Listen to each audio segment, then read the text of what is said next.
En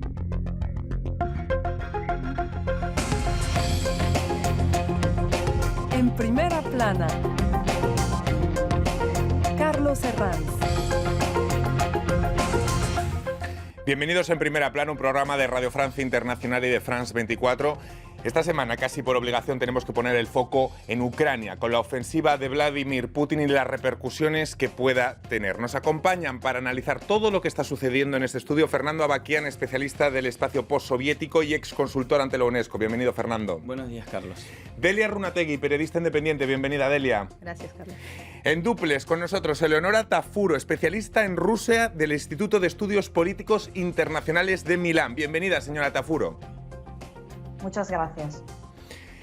El planeta con los ojos puestos en la ofensiva de Vladimir Putin sobre Ucrania. Hoy nuestro asunto en Primera Plana. Lo que el mundo temió durante semanas se ha materializado. Rusia ha atacado a Ucrania con explosiones y uso de artillería en varios puntos del país. Sucede después de que Putin reconociese las provincias separatistas de la región fronteriza del Donbass. Ahora el presidente ruso ha cruzado un punto de no retorno con consecuencias imprevisibles. Según el líder ruso, se trata de una operación militar que busca desmilitarizar, pero no ocupar el país. Aunque lo cierto es que toma color de una invasión a gran escala con todas las condenas de la comunidad internacional. Hoy en Primera Plana vamos a intentar analizar los elementos que rodean esta ofensiva rusa para darles a ustedes las claves para interpretar la última hora que les vayan contando nuestros compañeros de informativos. Antes repasemos algunas portadas. El comercio de Perú. Rusia ataca a Ucrania. El diario destaca la condena global. Los Angeles Times. Ucrania bajo ataque. Señala el diario que la invasión también se juega en el ciberespacio.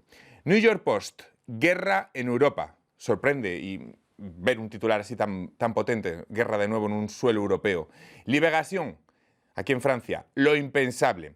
Empecemos por este último titular, Fernando. Lo impensable. Muchos temían la ofensiva, pero no la magnitud de este ataque. Es decir, todo el mundo podía imaginar que podría haber una ofensiva sobre el Donbass, pero no sobre tantos puntos del mapa ucraniano. ¿Qué es lo que pretende Putin? Casi la pregunta del millón. Ciertamente, Carlos, decía Churchill que la política es el arte de intentar predecir lo que va a ocurrir y luego explicar por qué no ocurrió. Y lo cierto es que pocos observadores se esperaban a una guerra sobre todos los frentes, una guerra abierta y que no solamente ocurriera en la región del Donbass, en la cual las fuerzas rusas ya estaban presentes, si bien de modo un poco oculto, en una guerra híbrida, haciéndose pasar por prorrusos junto a los separatistas. La cuestión es que se me ocurren dos interpretaciones. Una de ellas es que justamente todo esto estuviera bien planeado, con un timing perfecto, comenzando con las tropas rusas estacionadas alrededor de Ucrania, justamente cuando se termina la construcción del gasoducto Nord Stream 2, y pasando a la acción luego de haber intentado mostrar algún tipo de interés por la vía diplomática. Por otro lado, otra interpretación puede llegar a ser que fue una serie de bluff tras otro, es decir, una serie como de intentar asustar a Occidente, y el tono fue aumentando, las apuestas fueron creciendo y llegó un punto en el cual ni Occidente ni Rusia podían echarse para atrás sin perder, digamos, la imagen, sin perder un costo reputacional, y así Putin terminó entrando a Ucrania con todas sus fuerzas. Delia, lo que la diplomacia ha intentado evitar durante tantas semanas finalmente se ha producido. Quizá, como decía Fernando, estaba tan planificado que quizá los juegos con la diplomacia en la cabeza de Putin estaban claros que no iban a llegar muy lejos. Pero la pregunta ahora es ¿hasta dónde puede llegar Putin o cuáles son sus objetivos finales con toda esta ofensiva? Es una muy buena pregunta. Yo creo que las tratativas diplomáticas fue especialmente para seguir un protocolo y quizás hasta de forma táctica para permitir que las fuerzas lleguen a las posiciones que tenían que llegar y estén preparadas para este ataque tan masivo y de alguna forma, sí, sorpresivo. ¿Hasta dónde puede llegar? No se sabe porque los límites en este momento se han ido borrando los últimos años. Lo que era intolerable hace 10 años, ahora resulta más tolerable. Hay que recordar que en 2014, cuando invadió, anexó Crimea, hubo sanciones, existieron sanciones, pero quizás no suficientemente fuertes como para desanimarlo a que continúe estrategia militar y política de expandir su territorio. Vamos a preguntarle a nuestra especialista en Rusia en el Instituto de Estudios Políticos Internacionales, Eleonora Tafuro. Eleonora, ¿cuáles son los intereses de Putin en Ucrania?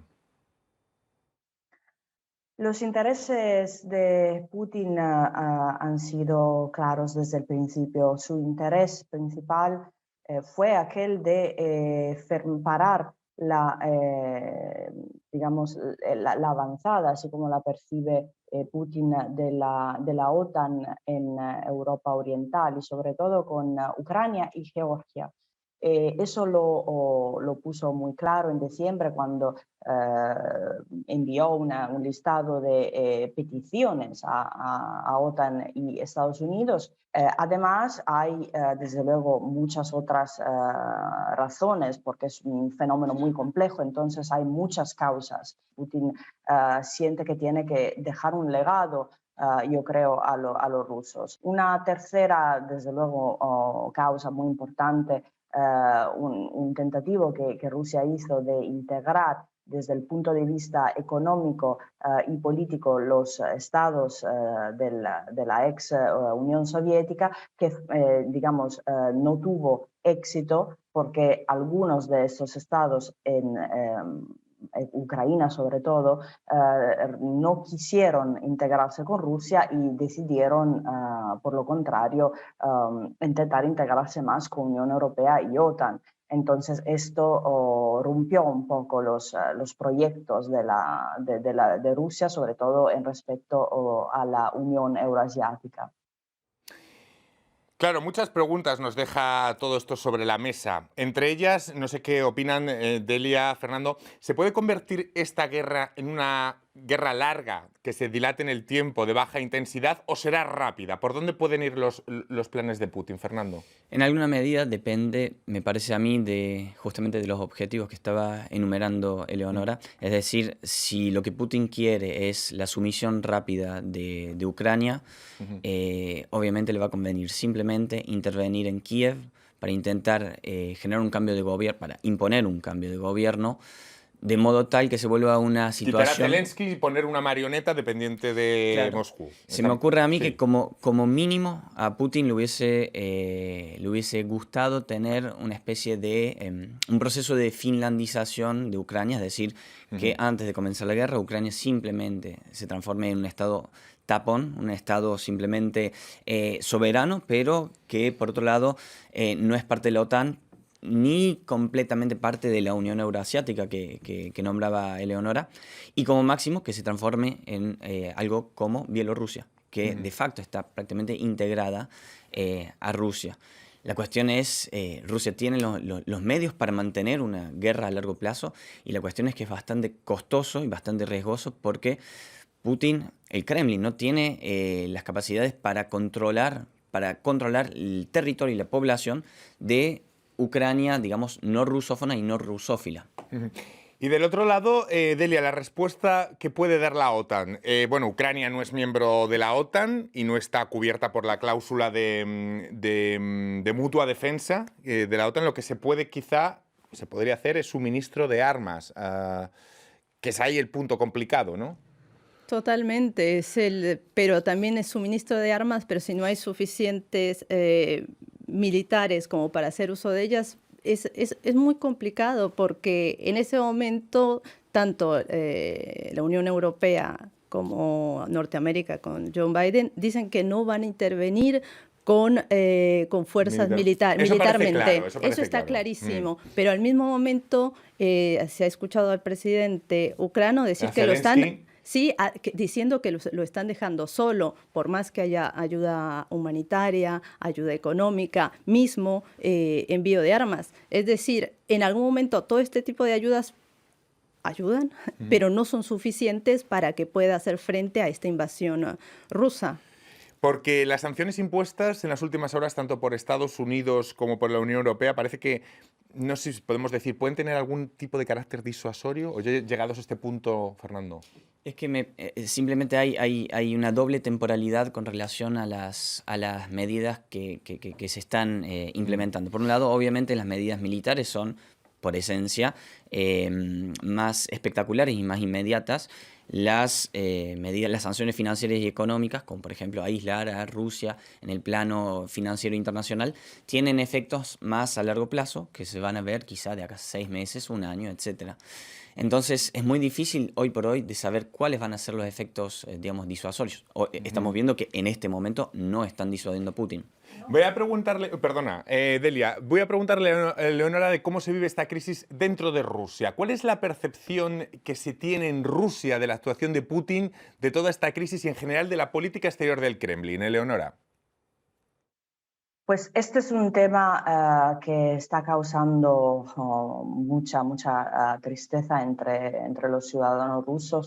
En este momento en Rusia hay una guerra también de sondeos, porque el Kremlin sabe perfectamente que el Donbass y una guerra contra Ucrania no es la anexión de Crimea en 2014, que por lo contrario causó un aumento de la popularidad del presidente. Esta situación es muy distinta, es una situación violenta, es un ataque que ha causado y está causando muchas víctimas. El Centro Independiente Levada, por ejemplo, dijo que solamente alrededor del 40% de los rusos aprobaban la independencia de las 2 repúblicas separatistas en Donbass, mientras que poco tiempo después salió otros sondeos del centro Tsiom, que es un centro mucho más, alineado, ¿no?, al Kremlin, que decía que este porcentaje era el 70%.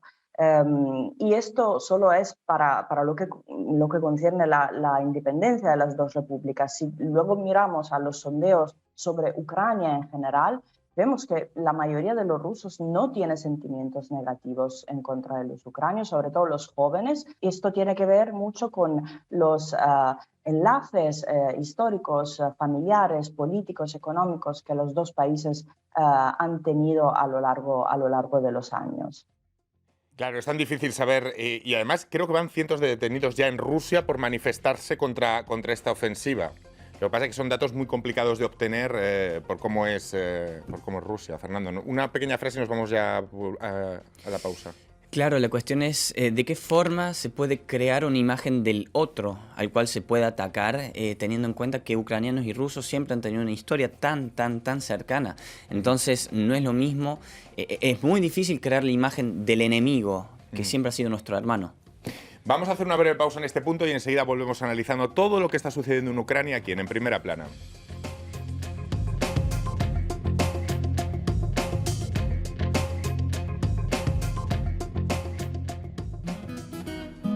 RFI, la selección del mes. Bunga.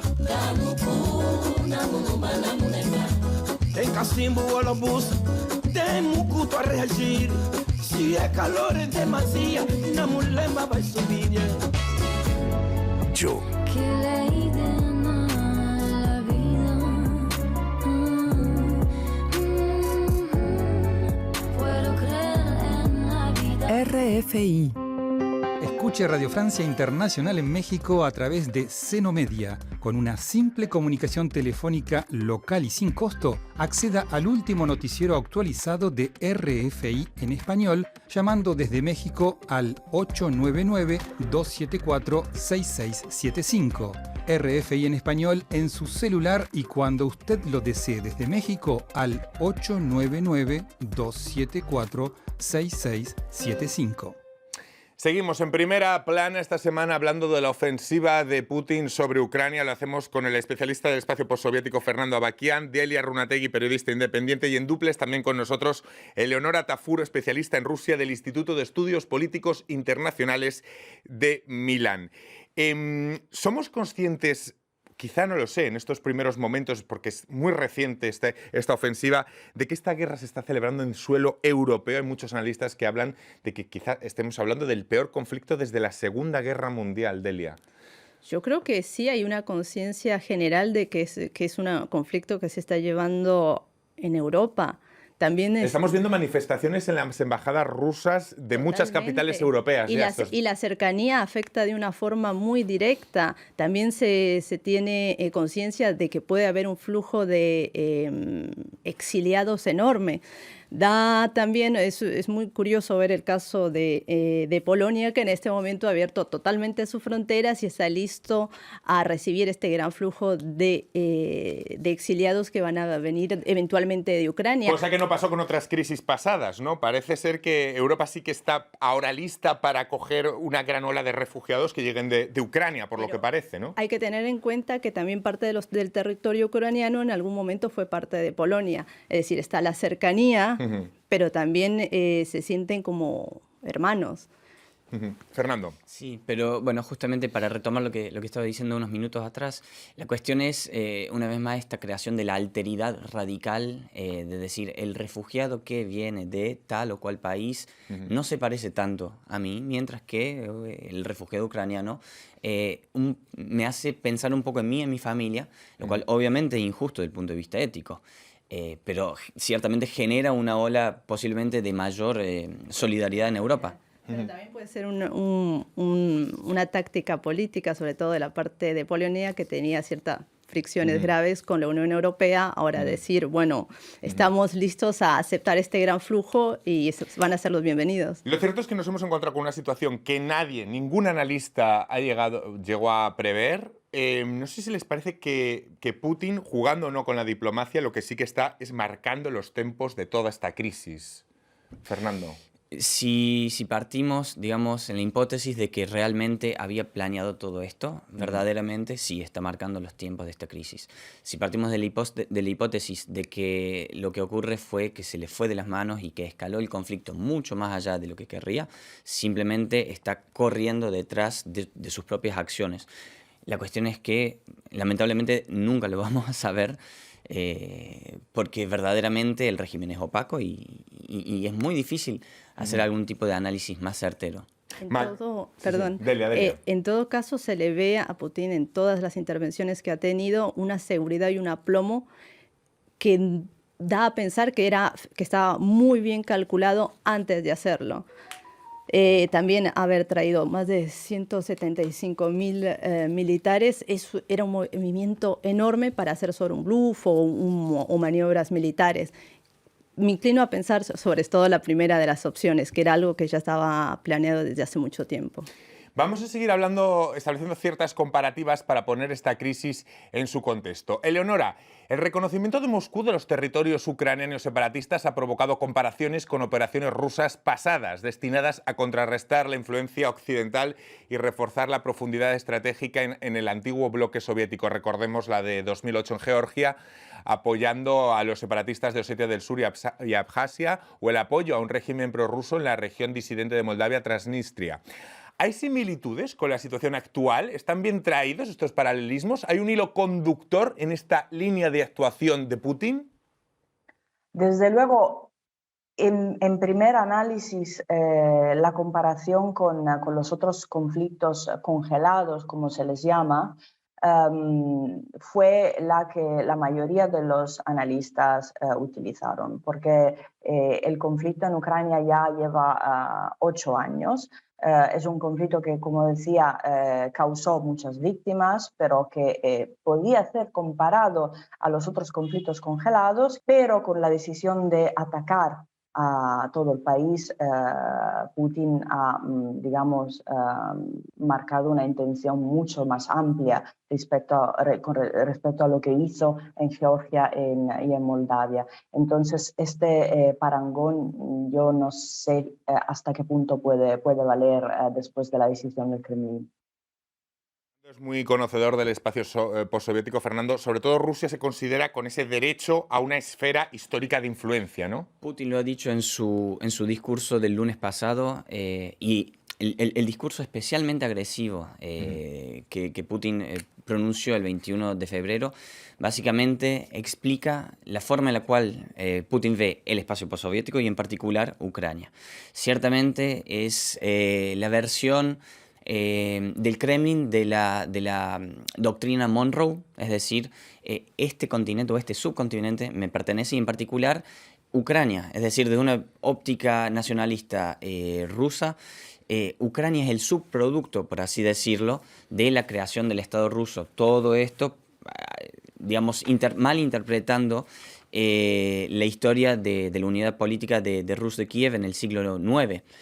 Entonces, siente en alguna medida tiene como una visión un poco patrimonialista para con los países vecinos y en particular con Ucrania. Una visión que incluso mezcla tiempos de la Unión Soviética con tiempos del antiguo Imperio ruso, ¿no? Eso es lo interesante, porque en alguna medida el discurso del pasado lunes 21 de febrero casi que podría hacer pensar más en la época del zarismo que en la época soviética, porque justamente dice que fue culpa de los grandes errores geopolíticos llevados a cabo en la época soviética que Ucrania existe. Es decir, dice, en un momento dice, fue Lenin quien creó Ucrania, utiliza otras palabras, pero fue Lenin quien creó Ucrania al ceder ante ciertas élites locales nacionalistas, pero en realidad Ucrania era Rusia.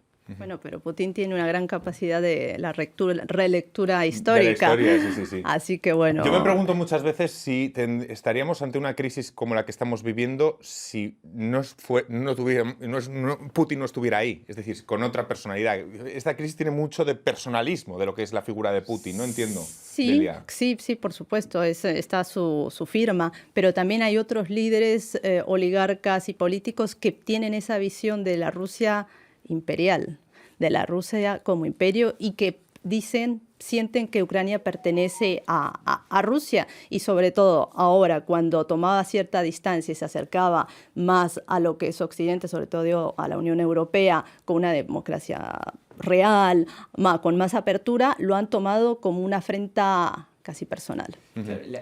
La cuestión es que hay, por así decirlo, dos polos o dos planes civilizacionales que actúan como centros de gravedad. Uno es obviamente Moscú y el mundo ruso, otro es Europa y la idea de la civilización occidental, etc. Ambos son constructos históricos, teóricos, culturales, pero en términos políticos se articula de modo tal que, por ejemplo, si tal o cual país, por ejemplo Georgia, hasta el 2008, Armenia en el 2018, Ucrania hasta el episodio de Euromaidan, se intentan en alguna medida luchar contra las viejas oligarquías que mantienen el país siempre bajo la órbita de Moscú, necesariamente se acercan a Europa en términos civilizacionales y en términos institucionales y políticos, lo cual es el terror de Putin. Y justamente el último peón que queda en la zona es Ucrania, sin contar Bielorrusia, que de facto ha sido casi que integrada. Hablemos de otro factor más, China. ¿Qué pasa con China porque asistimos a la condena de toda la comunidad internacional, excepto de China, y se empieza a hablar de un nuevo orden mundial a través de esa alianza entre Putin y Xi Jinping? Quizá la capacidad rusa para aguantar sanciones no fuera tanta si no tuviera las espaldas bien cubiertas por China. No sabemos si se hubiera atrevido a tanto Putin sin esa alianza previa con China. Es muy posible. En el comunicado que hizo el presidente norteamericano Joe Biden, cuando le hicieron la pregunta directa, ¿qué pasaba con China?, dijo que no podía dar ningún tipo de opinión. China, el partido chino ha dicho que ellos no van a pronunciarse ya que no desean ponerle más leña al fuego. Yo creo que definitivamente debe haber conversaciones entre Rusia y China. Lo interesante es saber en qué posición está Rusia ante China y qué tipo de negociaciones. Si es en un estado ¿cómo se puede decir?, de Rusia, en tanto que igual, o si China está negociando en posición fuerte. Yo creo que esa es la gran pregunta. Se lo vamos a preguntar también a Eleonora, porque muchos ven en la alianza de Putin con Xi Jinping la creación de un nuevo orden mundial. ¿Cuál es la visión que este nuevo eje tiene sobre el futuro del mundo? Rusia desde hace muchos años, y más después del 2014, cuando se empezaron a poner sanciones contra Rusia, intenta dibujar la relación con China como este nuevo eje para no revolucionar la orden mundial, sino que reformarla para que Rusia y China tuviesen más peso político. Yo creo que China, desde su punto de vista, puede gozar de unos beneficios de las tensiones entre Rusia y Occidente, pero no tiene ningún interés a un conflicto tan amplio. No sé hasta qué punto China estaría dispuesta a sacrificar sus intereses económicos para apoyar a Rusia. Entonces hay que mirar, digamos, cómo va a evolucionar la situación y sobre todo cómo China va a actuar, si va a intentar mediar entre Rusia y Occidente o simplemente va a decidir no apoyar el Kremlin en esta nueva guerra. Claro, como dice Leonora, parece un apoyo fundamental, Fernando, el apoyo chino a Rusia, pero calibrarlo es lo complicado, ¿no? ¿Hasta dónde puede llegar? Yo creo que la palabra sería, o la expresión sería más bien que China está, entre comillas, parasitando la situación, en el sentido de que está simplemente aprovechando la iniciativa rusa. Obviamente, estando detrás de Rusia, ya está eligiendo un campo, pero como decía Leonora, no se va a jugar tanto, no va a ir tan lejos. Recordemos que en enero de este año Rusia y China firmaron un acuerdo gasífero para que China le compre gas a Rusia. Esto se puede interpretar como Rusia intentando diversificar aún más sus compradores de gas, teniendo en cuenta que el 80% del gas ruso se vende a Europa. Entonces, ciertamente hay algún tipo de entente, pero la cuestión es hasta dónde puede llegar a ir. Y China siempre ha sido muy prudente en el plano internacional y seguramente está aprovechando en alguna medida el impulso ruso. Nos quedamos sin tiempo para más, pero bueno, preguntas que nos surgen son tantas incógnitas en este escenario tan incierto que se abre con la ofensiva de Putin en Ucrania. Se lo seguiremos contando, por supuesto, aquí en Radio Francia Internacional y en France 24. A todos ustedes, muchísimas gracias. Les esperamos la próxima semana aquí en Primera Plana. Gracias.